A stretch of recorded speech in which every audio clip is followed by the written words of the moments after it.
الحمدللہ رب العالمین۔ اللہ کریم نے اپنی رحمت کی، اپنا فضل کیا، اس کی بڑی مہربانی کہ وہ ہم سے راضی ہوا، ہم پہ اپنی رحمت تمام کی اور ہمیں توفیق بخشی کہ ہم محض اللہ کی رضا کے لیے بیٹھے ہیں۔ اللہ کریم ہمارے بیٹھنے کو قبول کر لے۔ اور اکثر یہ سوال کیا جاتا ہے اور ہم خواتین یہ چیلنج اکثر فیس کرتی ہیں، اور یہ کہا جاتا ہے کہ کیسے ہم خود کو گناہوں سے بچائیں۔ ہم بچنا چاہتی ہیں، بچ نہیں پاتی، کوشش کرتی ہیں، لیکن پھر زبان ہماری ہمیں لے ڈوبتی ہے۔ ہوتا یہ ہے کہ ہم تو چاہتے ہیں کہ ہم اللہ والیاں بن جائیں، ہم تو چاہتے ہیں کہ ہمیں اللہ کی دوستی مل جائے، ہم تو چاہتی ہیں کہ ہمیں اللہ کا قرب مل جائے، لیکن کیا کریں، یہ زبان پھر کہیں پھسل جاتی ہے، پھر کہیں غلطیاں ہو جاتی ہیں، پھر کہیں نقصان ہو جاتا ہے، اور ہمیں پتہ بھی نہیں چلتا کہ ہم سے غلطی کہاں ہوئی۔ اب اس ساری بات کو، یہ ہر ایک کا مسئلہ ہے، میرے سمیت ہم سب کا مسئلہ ہے کہ ہم کیا کریں کہ غیبت سے بچ جائیں، جو زبان کی اتنی بڑی آفت ہے کہ جو ہمیں لے ڈوبی ہے، اور ہم چاہتی ہیں کہ ہم اس سے نجات پائیں۔ یہ بڑی اچھی بات ہے کہ ہم میں سے ہر کوئی یہ چاہ رہا ہے کہ وہ زبان کی آفت سے بچ جائے، اور بچنے کے لیے وہ کوشش بھی کر رہا ہے۔ تو اللہ کریم انشاءاللہ بچائیں گے، اس کی رحمت ہو جائے گی، اس کا فضل ہو جائے گا۔ صرف اتنی سی بات ہمیں ذہن میں رکھنی ہے، چھوٹے سے ٹوٹکے اور ٹپس جن کو ہم ذہن میں رکھیں، اور انشاءاللہ ہمیں کوئی نقصان نہیں ہوگا، کوئی مشکل نہیں ہوگی، اور ہم آسانی سے اس مرض سے انشاءاللہ العزیز بچ جائیں گے اور اللہ کی رحمت ہو جائے گی۔ سب سے پہلی چیز تو یہ ہے کہ اگر ہم صرف یہ دیکھ لیں کہ قرآن میں اللہ پاک نے اس کو اتنا بڑا جرم قرار دیا ہے کہ جیسے اپنا بھائی مرا ہوا سامنے پڑا ہو خدا نخواستہ، اور ہم چھری کانٹے کے ساتھ اس کا گوشت ہڈیوں سے نوچ نوچ کے کھا رہے ہوں۔ قرآن یہ کہہ رہا ہے کہ ایسے ہی ہے غیبت کرنا جیسے کسی نے اپنے مرے ہوئے بھائی کا گوشت کھایا۔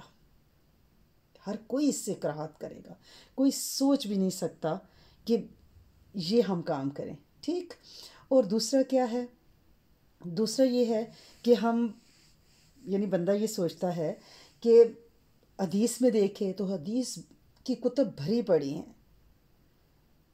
جنت کا وعدہ ہی اس کے ساتھ ہے جو ضمانت دے دے اپنی زبان کو بچانے کی، اور غیبت زبان کا ہی روگ ہے، اور ایمان سیدھا ہو ہی نہیں سکتا۔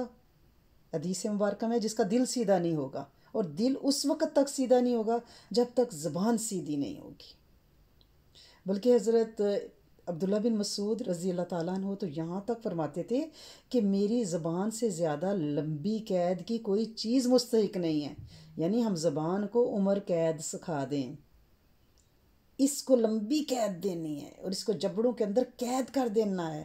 ہم میں سے ہر کوئی یہ کہے کہ میں نے اپنی زبان کو عمر قید کی سزا دے دی ہے، جتنی میری عمر ہے اتنا ہی میں نے اس کو قید کر دیا ہے۔ حضرت ابو درداء نے تو یہاں تک کہہ دیا کہ اپنے منہ سے اپنے کانوں کو انصاف دلاؤ۔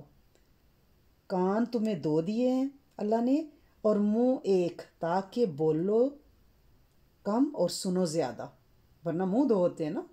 منہ اللہ پاک نے 1 دیا ہے، کان 2 دیے ہیں، اور اس سے سیدھی سی بات سمجھ آ رہی ہے کہ بولنا کم ہے اور سننا زیادہ ہے، لیکن ہم نے الٹا کام کر دیا ہوا ہے۔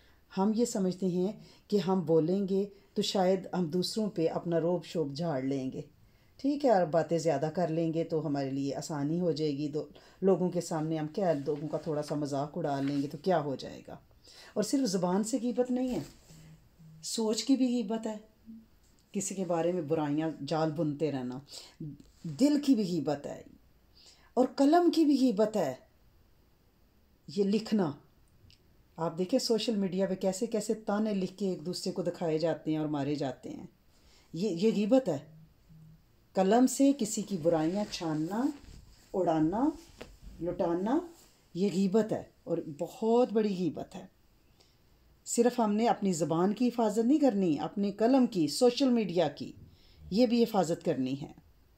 اور یہ بدترین قسم کا وہ گناہ ہے جو ایسی محفلوں میں بھی ہوتا ہے، بڑے اللہ والے گروپس ہوں گے اور وہاں پہ بھی، یعنی زہدوں عابدوں کی محفل میں یہ جرم ہوتا ہے غیبت کا، کیونکہ وہ کسی کا جرم بیان کریں گے نا تو کسی بندے کا تذکرہ کریں گے بیٹھ کے، بڑے عابد لوگ، اور پھر کہیں گے اللہ کا شکر ہے ہم تو اس فتنے سے بچے ہوئے ہیں.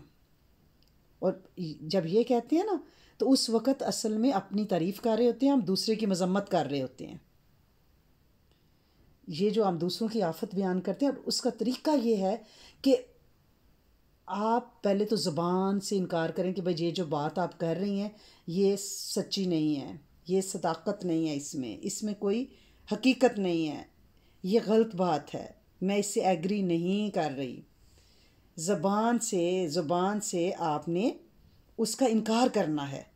کہیں بھی آپ بیٹھی ہوئی ہیں تو آپ نے کوئی کسی کی بات کر رہا ہے تو آپ کہیں کہ نہیں ایسی بات نہیں ہے، غلط بات ہے. اگر اتنی جرت نہیں ہے، اتنی اخلاق کی طاقت نہیں ہے کہ اپنی بہن کی آپ عزت کو بچا سکیں، بھائی کی عزت کو بچا سکیں، تو پھر آپ دل سے اس بات کو برا سمجھیں کہ یہ غلط بات کی جا رہی ہے اس وقت، یا پھر وہاں سے اٹھ کے چلی جائیں.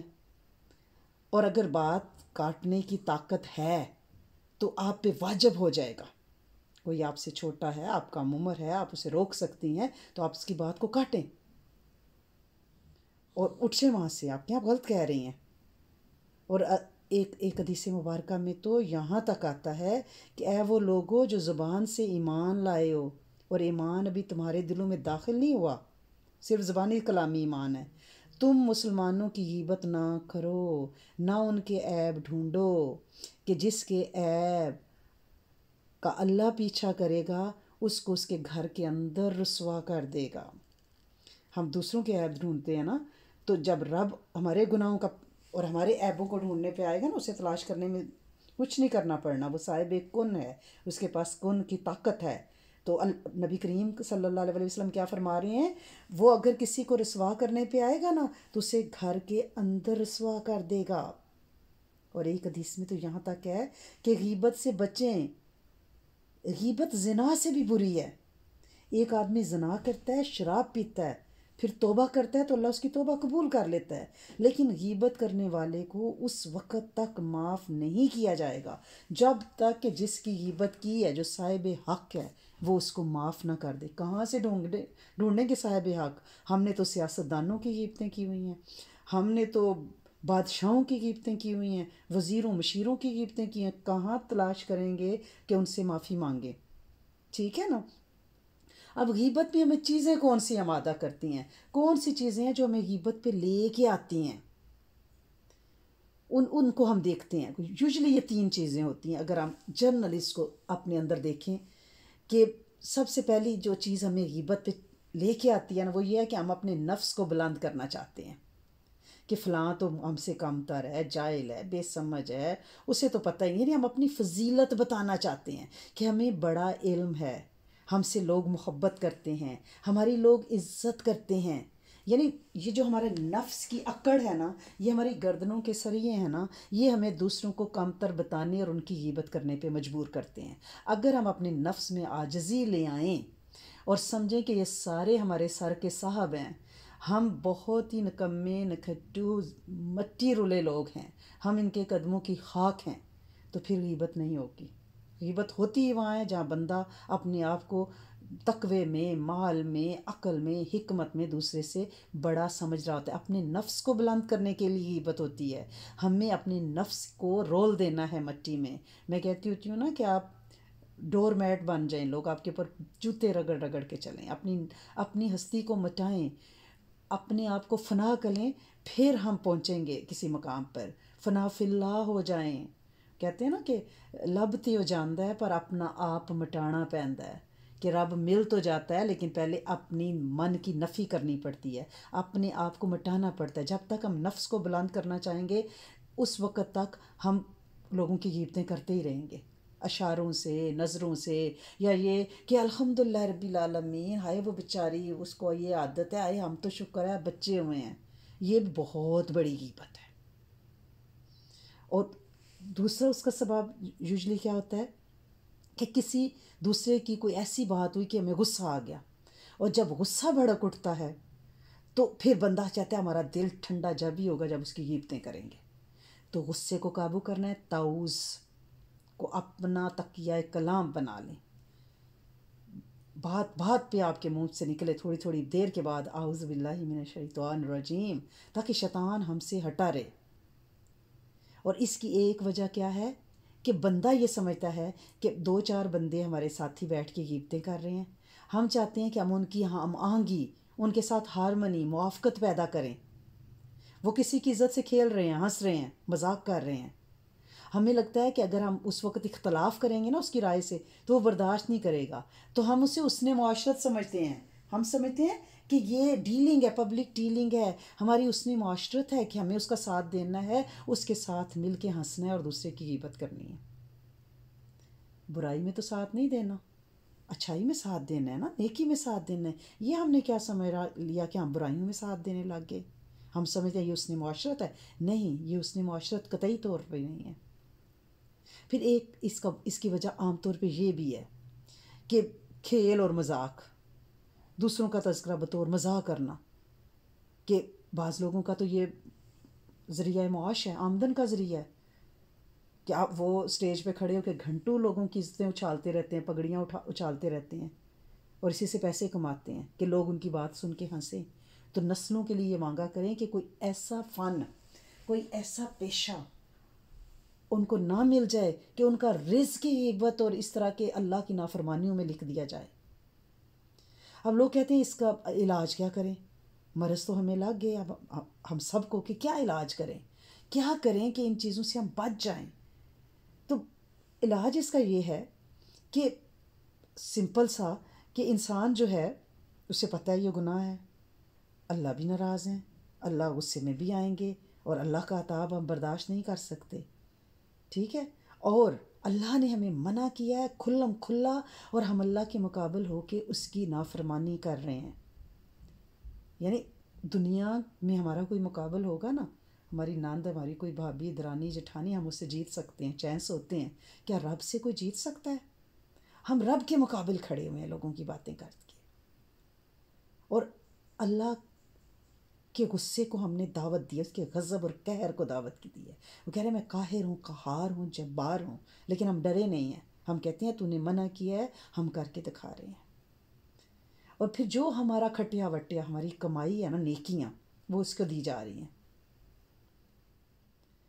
اور اگر ہماری نیکیاں ہیں ہی نہیں خدا نخواستہ، تو پھر بھی ہم غیبت کر رہے ہیں، تو پھر کیا ہو رہا ہے؟ اس کے گناہ ہمیں دیے جا رہے ہیں، دنیا میں بھی۔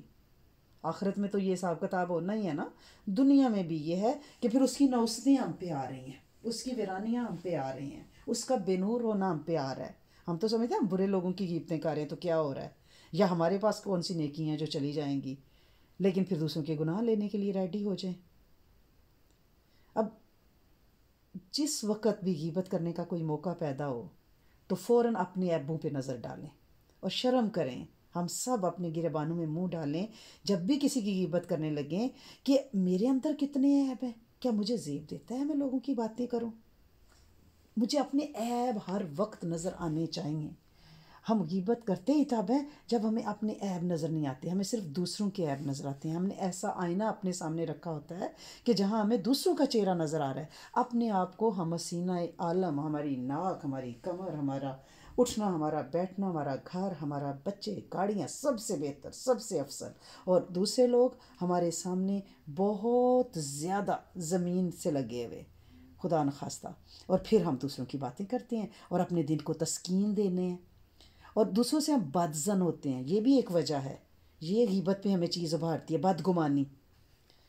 جبکہ قرآن کہتا ہے کہ کسی کے سامنے بدگمانی کسی کی نہ کریں، دوسروں کو ہمیشہ بینیفٹ آف ڈاؤٹ دیں، لیکن ہم بدگمان ہوتے ہیں، پھر ہمارے اندر عداوت اور حسد پیدا ہوتا ہے، پھر ہم کسی کو نہیں چھوڑتے، پھر ہمیں غصہ آتا ہے، اور جب غصہ آتا ہے پھر شیطان کو تو موقع مل جاتا ہے۔ شیطان کی بادشاہی ہمارے اوپر اس وقت قائم ہوتی ہے جب ہم غصے میں ہوتے ہیں، پھر وہ ہمارے ساتھ کھیلتا ہے، وہ ہمیں فٹ بال بنا لیتا ہے۔ شیطان کے ہاتھوں فٹ بال بننا کس کو پسند ہے؟ کہ وہ ہمیں ٹھڈے مارتا ہے، ٹھوکریں کرتا ہے، اور جب ہم لوگوں کی برائیاں کرتے ہیں وہ گول پہ گول کیے جاتا ہے اور خوش ہوتا ہے، تالیاں بجاتا ہے۔ کیا مومن کی یہ شان ہے؟ مومن کو یہ زیب دیتا ہے کہ وہ شیطان کے ہاتھوں میں کھلونا بنے؟ اب اس وقت جب غصہ آ رہا ہو کسی پہ، کسی کی آپ نے بات سنی ہے، کسی نے آپ کو یہ بتا دیا ہے کہ اس نے آپ کے بچے کے بارے میں، یوزلی ہم مائیں ہیں نا، بچوں کے بارے میں ہم بات نہیں سن سکتی، جب ہم سے بات کی جائے تو ہم فوری طور پہ اپنے مخالف کے لیے دعا مانگنی شروع کر دیں، مشغول ہو جائیں دعا میں۔ اللہ اسے اجر عظیم عطا فرما دے، اللہ اس کو اس کی نسلوں کو ہدایت عطا فرما دے، اللہ ہماری بدگمانیاں دور کر دے، اللہ ہمارے دلوں کو صاف کر دے، ہمیں ایک دوسرے میں محبت اور ترم عطا فرما دے۔ اللہ کریم ہم امتی ہیں، ہمارے دل جڑے رہیں، بس دعا کرنی شروع کر دیں،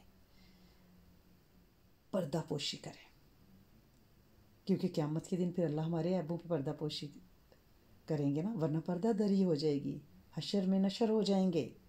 اگر ہم دوسروں کے عیبوں میں یہاں پردہ نہیں ڈالیں گے بلکہ تجسس کریں گے اور اس کے رازوں میں جھانکیں گے، جسے قرآن نے منع فرمایا، یہ غیبت پہ آمادہ ہونے کے لیے کیا کیا ہوتا ہے؟ حسد، اس سے منع فرمایا گیا ہے، چغلی، اس سے منع فرمایا گیا ہے، تجسس کرنا، یہ بدزنی کرنا، یہ ساری چیزیں جب جمع ہوتی ہیں نا، غصہ، یہ مومن کی شان ہی نہیں ہے، یہ اتنے سارے گناہ جمع ہوتے ہیں، پھر زبان سے آگ نکلتی ہے، جو نہیں کرنے والی باتیں ہوتی ہیں وہ منہ سے نکلتی ہیں، اور پھر ہم وہ جرم کر بیٹھتے ہیں جس کی سزا مرے ہوئے بھائی کا گوشت کھانا ہے۔ بعض لوگ کہتے ہیں کہ کسی بندے میں خامیاں ہیں، ہم بات کر رہے ہیں، سب کو پتہ ہے، تو ہم نے کر دی تو کیا ہو گیا؟ یہی تو غیبت ہے۔ اگر نہیں ہے تو پھر بہتان ہے، اگر نہیں ہے تو پھر بہتان ہے۔ ہم کہتے ہیں وہ ہیں اس میں تو ہم کریں، یہ واقعی یہی غیبت ہے، یہی غیبت ہے، بچ نہیں سکتے ہم۔ اب کچھ لوگ کہتے ہیں کہ ہم اس لیے کن حالتوں میں ہم غیبت کریں جو جائز ہے، جیسے مثلا کچھ لوگ یہ مسئلہ بتاتے ہیں کہ اب کسی بندے نے میرا حق مارا ہے اور میں نے کونسلنگ کے لیے جانا ہے، تو اپنے کونسلر کو اس کے بارے میں بتانا ہے، تو کیا میں بتا سکتی ہوں؟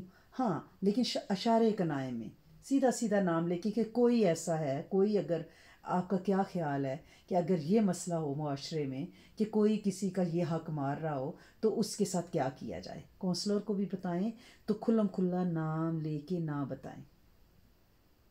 اگر آپ نے کوئی قانونی چارہ جوئی کسی کے خلاف کرنی ہے تو پھر بھی آپ وہ جو آپ کی کانفیڈینشیل پیپر ہیں اس کو آپ لوگوں کے سامنے نہ اچھالیں، آپ کے اور آپ کے لائر کے دوران وہ بات رہنی چاہیے، اور آپ کی نیت یہ ہو کہ آپ اصلاح کے لیے مجبور ہو کے یہ قدم اٹھا رہی ہیں۔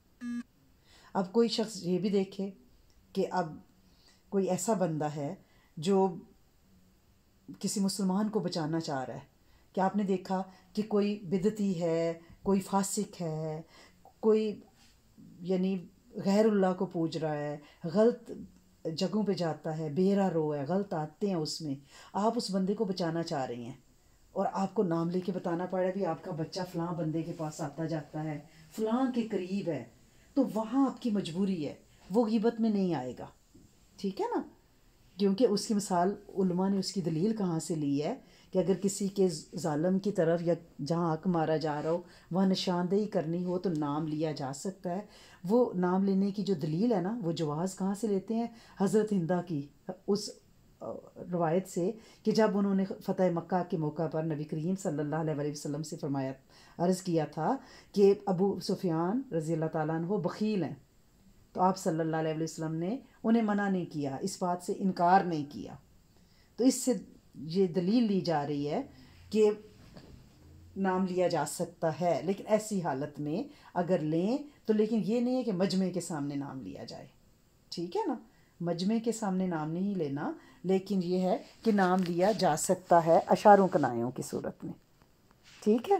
اس کے علاوہ یہ ہے کہ پھر اور پوچھا جاتا ہے ایک ایسی کہ اگر کسی نے کہیں شادی کرنی ہے، رشتہ کوئی پرپوزل ہے، تو اس کے بارے میں کوئی یہ پوچھتا ہے کہ بھئی کیا کریں، کہ پرپوزل ہے کہ فلاں کے بندے کے ساتھ شادی کرنی ہے ہم نے اپنے بچے کی، لیکن اب کیا کریں کہ وہ کیسا ہے، اور آپ کو پتہ ہے کہ وہ بچہ ٹھیک نہیں ہے، اس میں بری عادتیں ہیں، آپ کے پاس ثبوت موجود ہیں، تو آپ اس بندی یا بندے کو ضرور بتائیں، بچی یا بچے کے والدین کو، کہ آپ یہاں رشتہ نہ کریں، یہ غیبت نہیں ہوگی، لیکن اس بچے کا آپ نے اشتہار نہیں دنیا میں لگانا۔ ہاں، جس کے ہاں رشتہ ہو رہا ہے، بات چل رہی ہے، آپ اس کو حقیقت بتا دیں کہ یہ میری انفارمیشنز کے مطابق یہ ہے، آپ اگر آپ کا دل مانتا ہے اس کے باوجود آپ انکوائری کر لیجئے، ٹھیک ہے نا؟ تو آپ وہاں بتا سکتے ہیں۔ یا یہ کہ کوئی گھر خریدنا چاہ رہا ہے اور وہ آپ سے پوچھتا ہے کہ نیبر کیسے ہیں، تو آپ کو پتہ ہے کہ نیبر میں تو وہ ڈانس گانے پارٹیاں ہوتی ہیں، شراب نعوذ باللہ پی جاتی ہے، تو پھر آپ انہیں بتائیں کہ بھئی ایسا ہلا گلا والا ہے، آپ مومن فیملی ہیں، بہتر ہے کہ آپ انکوائری کر لیں.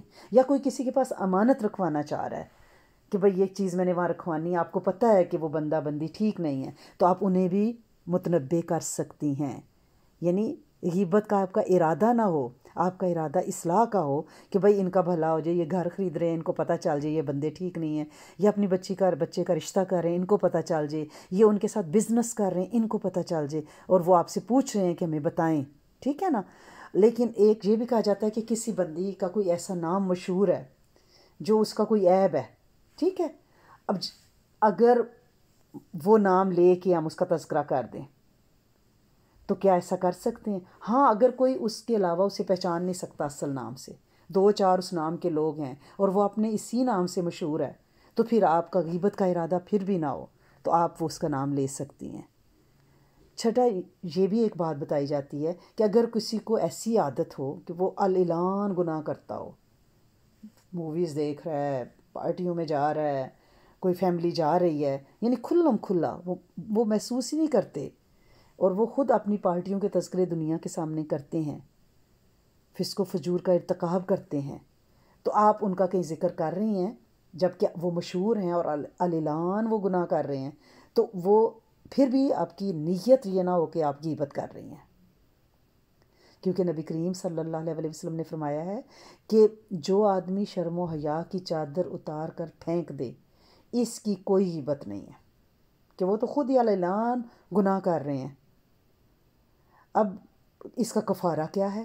غیبت ہو گئی ہے، کفارہ کیا دینا ہے؟ کفارہ تو بہت بڑا ہے، کیونکہ بندے سے جا کے معافی مانگنی ہے، اور اگر بندہ مر گیا ہے تو اس کا طریقہ یہ ہے کہ اس کے لیے بہت دعا کی جائے، اس کے بیہاف پہ صدقہ کیا جائے، اس کے لیے نوافل توبہ کے پڑھے جائیں، اس کے بچوں نسلوں کے لیے اللہ سے مانگا جائے، کیونکہ غیبت کرنے والے بندے نے 2 گناہ کیے ہیں، ایک نہیں 2 گناہ کیے ہیں. اور وہ 2 گناہ کیا ہے؟ پہلا یہ ہے کہ اس نے اللہ کا حکم توڑا ہے، اللہ نے منع کیا ہے نا غیبت سے، تو اب اللہ کا کفارہ کیا دیں؟ 2 گناہ ہے نا، ایک تو اللہ کا حکم توڑا ہے، تو اس کا کفارہ یہ ہے کہ توبہ، ندامت، رونا، استغفار، صدقہ، اور دوسرا مخلوق کی عزت پہ حملہ کیا ہے.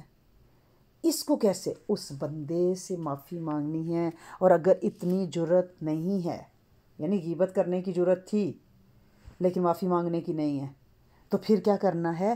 پھر کم از کم اس کے سامنے اگر کھل کے نام نہیں لے سکتے کہ یہ کام کیا ہے، تو معافی کہ کبھی زندگی میں غیبت کوئی برائی ہو جاتی ہے، پلیز آپ کا دل برا ہو گیا ہو، آپ مجھے معاف کر دیں، میں آپ کو معاف کر دیتی ہوں، آئندہ ہم اچھی بہنیں بن کے رہیں گی، زندگی میں بڑے گناہ ہو گئے ہیں، آپ پلیز مجھے معاف کر دیں. ایک دوسرے سے معافی تلافی کرتے رہنا چاہیے، کیونکہ حدیث مبارکہ میں ہے نا، جس نے اپنے بھائی پر مال یا عزت میں ظلم کیا تو وہ اس کے پاس آ کر اس دن سے پہلے معافی مانگ لے، جس دن اس کے پاس نہ کوئی درہم ہوگا نہ دینار ہوگا، پھر اس کی نیکیاں مظلوم کو دی جائیں گی اور اس کے گناہ اس کے سر ڈال دیے جائیں گے. اور اگر پتہ ہو کہ پتہ ہی نہیں کس کی غیبت کی ہے، اب زرداری کی غیبتیں کی ہوئی ہیں، عمران خان کی ہوئی ہیں، دودھی کی ہوئی ہیں، تو کیا کریں گے؟ ہم تو تبصرے لگا کے، اور فیورٹ کام ہی یہ ہے نا کہ غیبتیں کرنا. تو اب مسلم ہو یا نان مسلم ہو، اب کسی کی غیبت کی اجازت نہیں ہے، نہ ٹرمپ کی کر سکتے ہیں، نہ ٹروڈو کی کر سکتے ہیں، ٹھیک ہے نا. تو اب کرنا کیا ہے؟ معافی کیسے مانگیں؟ تو اس کا یہ ہے کہ استغفار کریں. اور بعض لوگ کہتے ہیں کہ اب میں نے اپنی درانی جٹھانی کی ساس کی کر دی غیبتیں، اب میں کیا کروں؟ اگر میں بتاؤں گی تو وہ تو ڈنڈا اٹھا لیں گی. تو بتا کے ان کو اور گرمائیں نہیں، بلکہ ان سے جب بھی ملیں، کئی دفعہ بہت اونچ نیچ ہو جاتی ہے، آپ معاف کر دیں، آئندہ اللہ پاک ہمیں محبت عطا فرمائے، اور اکیلے میں ان کے لیے اتنی دعائیں مانگیں، اس کے لیے استغفار بہت کریں. کیونکہ حضرت مجاہد رحمہ اللہ فرماتے ہیں کہ تو نے اپنے بھائی کا گوشت کھایا ہے، تو اس کا کفارہ یہ ہے، اس کی تعریف کر اور اس کے لیے بھلائی کی دعا کر. اگر وہ فوت ہو چکا ہے تو پھر بھی اس کے لیے یہی ہے کہ اس کے لیے معافی مانگی جائے. اور اگر غیبت سے بچنا ہے، باوضو رہنے کی کوشش کریں، نماز کی پابندی کریں، لا حول ولا قوت تعوذ کثرت سے پڑھیں، استغفار کثرت سے کریں، صدقے پہ اپنا ہاتھ کھولیں تاکہ اللہ کریم ہمیں اس آفت سے انشاءاللہ بچا لے۔ اللہ کریم ہم سب پہ رحم فرمائے، اپنی رحمتوں کا بے بہا نزول کرے، اور جو غلطیاں ہو چکی ہیں ہمیں معاف کر دے۔ ہم امت کے لیے استغفار کرتے ہیں، ہم امت کے لیے اللہ پاک سے رحم مانگتے ہیں، کیونکہ ہم بھی تو پھر امت میں شامل ہیں، جنوں انس بھی انشاءاللہ شامل ہیں۔ اللہم صلی علی سیدنا محمد وعلی آل سیدنا و مولانا محمد وبارک وسلم۔ یا ارحم الراحمین، یا ارحم الراحمین، یا دلیل المتحیرین، یا مفرح المعذونین، یا غیاث المستغیثین۔ اے میرے کریم مالک، اے میرے کریم اللہ، تو جبرائیل کا رب، تو میکائیل اسرافیل کا رب، تو نبی کریم صلی اللہ علیہ وآلہ وسلم کا پاک پروردگار، آپ ہم سب پہ رحم کریں اور ہمیں گناہوں سے بچا لیں، ہمیں زبان کے گناہوں سے بچا لیں، ہمیں دل اور دماغ کے گناہوں اور شرور سے بچا لیں، دنیا اور آخرت میں ہمیں سلامتی کے ساتھ رکھیں۔ اللہ کریم ہمیں اس زندگی کے جہنم سے بھی بچائیں، اور ہم سب کو اور پوری امت کو آخرت کے جہنم سے بھی محفوظ رکھیں۔ اللہ کریم ہم سے بڑی غلطیاں ہو گئی ہیں، لیکن ہمیں تیری نعمت کامل پہ بڑا یقین ہے، ہم اس کے وسیلے سے تجھ سے دعا مانگتے ہیں کہ اللہ کریم ہمارے نفس کو ہم پہ حاوی نہ کرنا، اپنا احسان، اپنا فضل، اپنی مہربانی ہم پہ رکھ، اور ہم سے ایسے کام کرا کہ ہم ان کے سہارے اور تیری رحمت کے صدقے جنت الفردوس میں داخل ہو جائیں۔ اللہ کریم ہمیں جانوروں کے شر سے بچا، انسانوں کے شر سے بچا، گناہوں سے بچا، سستی، کاہلی، اللہ کریم دولت مندی کے فتنوں، عذاب، غربت کے فتنوں سے بچا۔ ہم تیری پناہ لیتے ہیں سارے فتنوں سے، وہ غیبت، چغلی، چوری، جھوٹ، ساری خطائیں۔ اللہ کریم ہمارے اعمال کو سفید کپڑے کی طرح پاک صاف گورا چٹا رکھ میرے مالک، انہیں گناہوں سے سیاہ نہ کر دے، ہمارے اور ہمارے گناہوں کے درمیان لمبے فاصلے حائل کر دے۔ اللہ کریم ہمیں بہترین دعا مانگنے کی توفیق دے۔ اللہ کریم ہمیں اس دنیا میں بھی کامیاب، آخرت میں بھی کامیاب، صحت، شفائیں دے۔ اللہ کریم بڑے لوگ بیمار ہیں، اللہ کریم اپنی شفاؤں کے دروازے کھول دیں۔ اللہ کریم وباؤں سے بچائیں، لا علاج مرضوں سے بچائیں، قرضوں سے بچائیں، خاندانی جھگڑوں سے بچائیں، گھروں کو سکھ سکینیت آفت دے دیں۔ اللہ کریم جہاں جہاں بیٹھ کے یہ دعا کی جا رہی ہے، اللہ کریم جس کے من میں جو دعا ہے، اللہ کریم ان سے وہ دعا قبول کریں، ان چھتوں کو رحمتیں عطا فرمائیں، ان گھروں کو، گاڑیوں کو، افراد کو، سواریوں کو رزق روٹی میں برکتیں، اللہ کریم کاروباروں میں برکتیں، اللہ کریم ہمارے رشتہ داروں میں، بہن بھائیوں، بھانجوں بھتیجیوں میں برکتیں، خیریں، عافیتیں، فضل، کرم متوجہ فرما دیں، اور ہماری نسل سے دین کا کوئی بڑا کام لے لیں، انہیں اخلاص عطا فرمائیں، اخلاق عطا فرمائیں، عاجزی عطا فرمائیں، انہیں نشوں سے بچائیں، انہیں عادت خبیثہ سے بچائیں، انہیں برے دوستوں سے بچائیں۔ اللہ کریم نے عاجزی عطا فرما دیں ہماری نسلوں کو، کہ قدموں کو صراط مستقیم کے لیے قبول فرما لیں، پوری امت کے لیے ہدایت کی ٹھنڈی ہوائیں چلائیں۔